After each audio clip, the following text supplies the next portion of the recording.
Ave Maria, mais um vídeo aqui. Esse é o Reverendo Augusto Nicodemos. Olha só, os caras só acreditam na reforma protestante, só sola escritura. Para eles, magistério, tradição, esquece. Olha só. Foi com relação à escritura, porque a Igreja Católica tinha como fonte de autoridade a Bíblia, Tinha não, tem como fonte de autoridade o pilar, magistério, tradição e a escritura estão estreitamente unidas. Tem diferença. tradição e o magistério católico, que era o conjunto de doutores encabeçado pelo Papa. Então, a Bíblia está no mesmo pé de igualdade da tradição. Onde é que você encontra a doutrina do purgatório, da virgindade perpétua de Maria? Não é na Bíblia, mas na tradição. Alguém colocou isso e foi passando de geração para De geração. geração para geração. Tá? E aí Lutero disse não. Só a Bíblia. Para nós, só o que está na Bíblia é verdadeiro cristianismo. E o ponto principal... Olha só. Não, para nós só está na Bíblia. Mas quem veio primeiro? O magistério ou a Bíblia? Primeiro os apóstolos pregaram, depois escreveram, como diz nossa doutrina. Catecismo, parágrafo 80. Ó.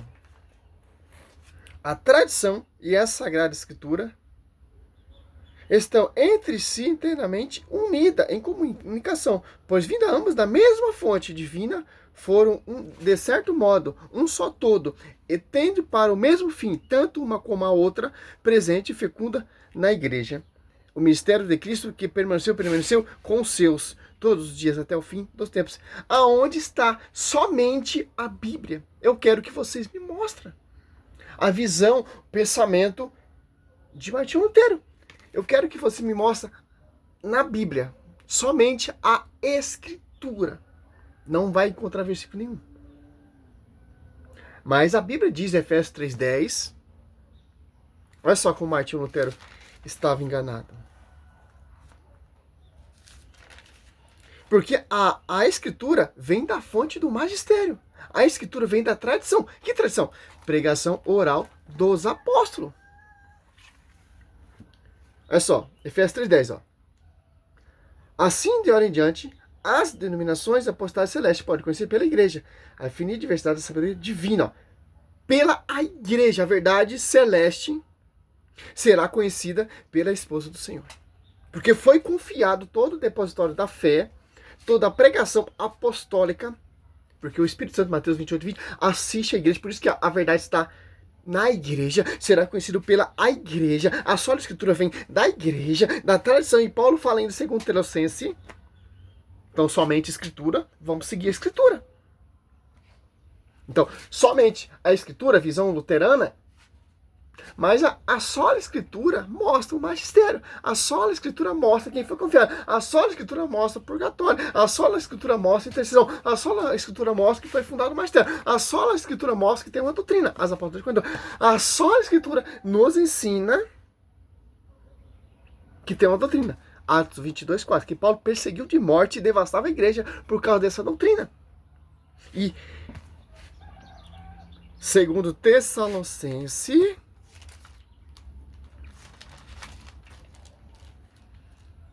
olha só que interessante, cara. 2:15, ó. Tá na escritura.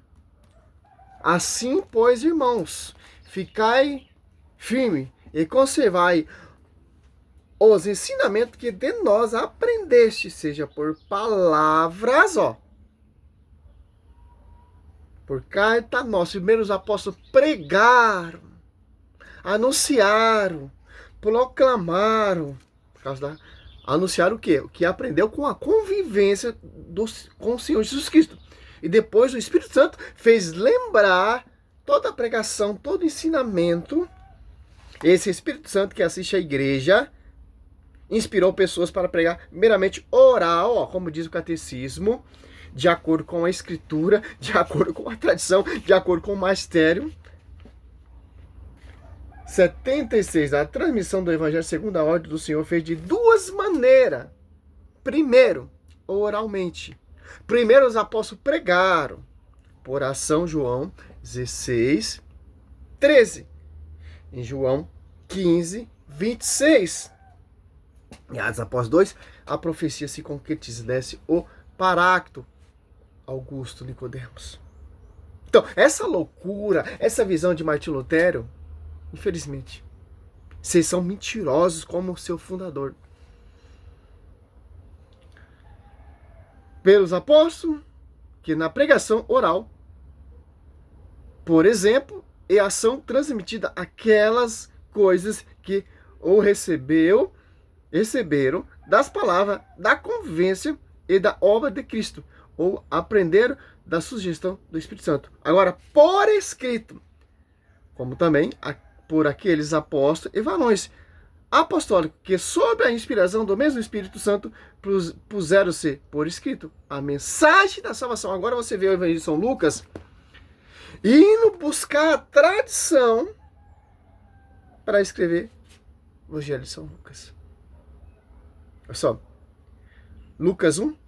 Muitos empreenderam a compor uma história dos acontecimentos que realizam entre nós, como nos transmitiram aqueles que foram desde o princípio testemunho ocular e que se tornou ministro da palavra. Também a mim me pareceu bem, depois de haver dignamente investigado tudo desde o princípio, escrevê-lo para ti, segundo a ordem excelentíssima Teófilo, para que conheça a solidez daqueles ensinamentos que tendes recebido. Ó. Foi buscar fonte, a tradição.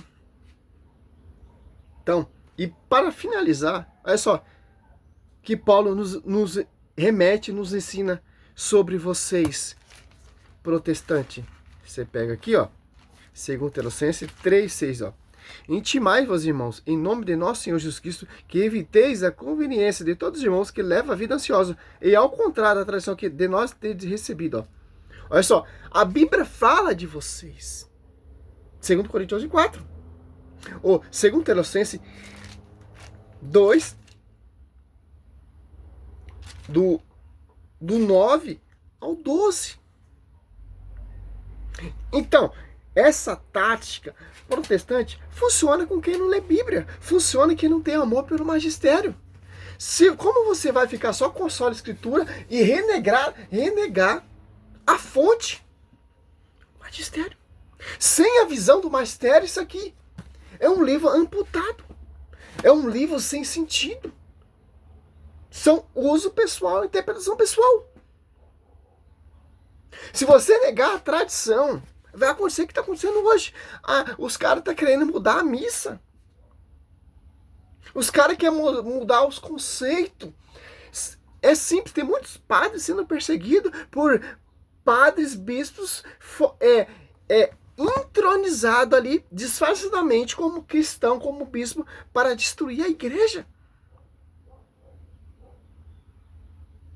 A nossa luta não é só contra essas heresias desses pastores, desses mestres, é contra aqueles que estão lá dentro do Vaticano, se passando por ministro de Cristo, se passando por bispo, querendo destruir a Santa Missa. O foco de Martinho Lutero era destruir a Santa Missa. Ele sabia, se ele destruísse a Santa Missa, ele acabaria com a Igreja Católica. Tanto que as 95 teses é contra todos os dogmas. Contra o papado, contra a intercessão, contra o purgatório e por aí vai. Porque ele sabia. Tanto que para os protestantes a Eucaristia não é a transubstanciação. O foco é o quê? Do cão, desses mestres mentirosos. É destruir a igreja. Como? Com mentira. Martinho Lutero, ele queria destruir, mas está profetizado, as portas do inferno jamais prevalecerão, com mais que tem incrédulo, herege, bispos, hereges, se disfarçado em bispo ali no Vaticano, esses bispos adeptos da prosperidade, perseguindo quem está pregando a verdade. Paulo repreendeu Pedro, por quê? Seu comportamento. Nós temos autoridade sim para repreender um padre que está mudando a doutrina, que está mudando o rito da missa, porque a Bíblia nos dá esse respaldo, o catecismo nos dá esse respaldo. Como Paulo repreendeu lá o pastor universal por causa do seu comportamento. A doutrina não muda. Seguir o fundamento dos apóstolos. O rito da missa não muda. Fazer isso em memória de mim. Não muda. Martinho Lutero queria mudar tudo isso. É simples, católico. Não abaixa a cabeça para esses caras, não. Infelizmente. Mas tem que estar em obediência. Como se você está em obediência a um padre que está adepto da prosperidade? Como você vai estar em obediência, por exemplo, a um padre que está fora de acordo com a igreja transmitiu da tradição? Por isso que a tradição é muito importante. Vai lembrar lá desde o primeiro cristão ali. Atos 20, versículo 7. Atos 2:42. Essa é a rincha. Martinho Lutero fica só com a Bíblia. Cara, a Bíblia já está prontinha. Não precisou derramar sangue como os apóstolos derramaram para pregar. Aí fica fácil, cara. Salve Maria, sou missionário São Roberto.